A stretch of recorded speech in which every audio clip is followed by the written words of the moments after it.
चला पट्टी पापड बनवूया। खूप मस्त होतात पट्टी पापड। त्याच्यासाठी 4 वाटी पीठ घ्यायचं आहे तांदळाचं, जे आपण घरात भाकरी बनवतात तेच पीठ घ्यायचं आहे। 4 वाटी पिठाला घ्यायचं आहे 8 वाटी पाणी, म्हणजे 1 वाटी पीठ असलं का त्याला 2 वाटी हे पाणी घ्यायचं आहे।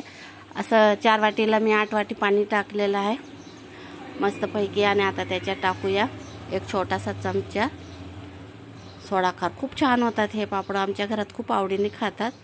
आता हे मीठ टाकायचं आहे, 1 मोठा चमचा मीठ आहे आणि पापड खार 1 चमचा टाकलाय। आणि आता पाणी उकळून द्यायचं आहे। छान पाणी खळखळ उकळलं ना तर त्याच्यामध्ये आपल्याला पीठ टाकायचं आहे।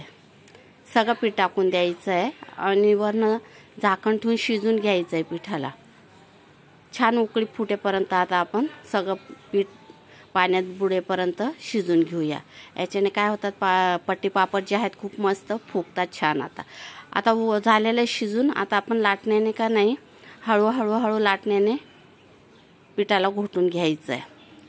एवढं घोटायचं आहे का सगळं पीठ एकजीव होईपर्यंत छान असं लाटण्याने हे करून घ्यायचं आहे। आता पीठ चांगलं घोटून झालेलं आहे। आता त्याच्यावर पुन्हा झाकण ठेवून सनी 10 मिनिटं तरी शिजवायचं आहे।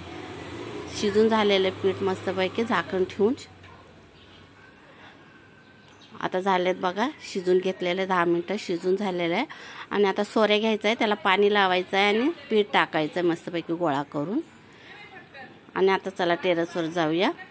टेरेसवर मस्त त्याला पट्टी पापड जाळी लावायची। छान पीठ झालेलं आहे बघा शिजून, हाताला जा पण चिटकत नाही। अशाच प्रमाणे आपल्याला पीठ शिजून घ्यायचं आहे, जेणेकरून आपले पट्टी पापड छान फुगतात। चला आता टेरेसवर आपल्याला पट्टी पापडच्या साच्याने आपण जाळीने सगळे पापड आता करून घेऊया। आणि मस्तपैकी संध्याकाळपर्यंत छान शिजून वाळून जातात। एका दिवसात वाळवलं, दुसऱ्या दिवशी घरातच पंख्याला ठेवले, झालेत बघा पापड आपले। आणि आता तळून दाखवते बघा कसे फुगतात मस्तपैकी। वर्षभरासाठी करून ठेवायचं। खूप सारे पापड झालेले आहेत बघा 4 वाटीमध्ये।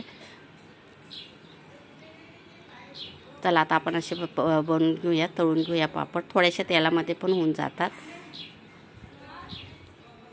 छान फुगत आहेत बघा। आणि मऊ तर एवढे झालेले आहेत का नाही, खूपच छान झालेले आहेत बघा। तोडून दाखवते बघा, चव खूप छान आलेली आहे बघा। व्हिडिओ आवडल्यास लाईक करा, शेअर करा आणि सबस्क्राईब करा। सबस्क्राईब करायला विसरू नका, नक्की सबस्क्राईब करा। आणि कमेंटमध्ये सांगा कशी वाटली तुम्हाला बॉबी पापडची रेसिपी, आणि एकदा नक्की करा उन्हाळी।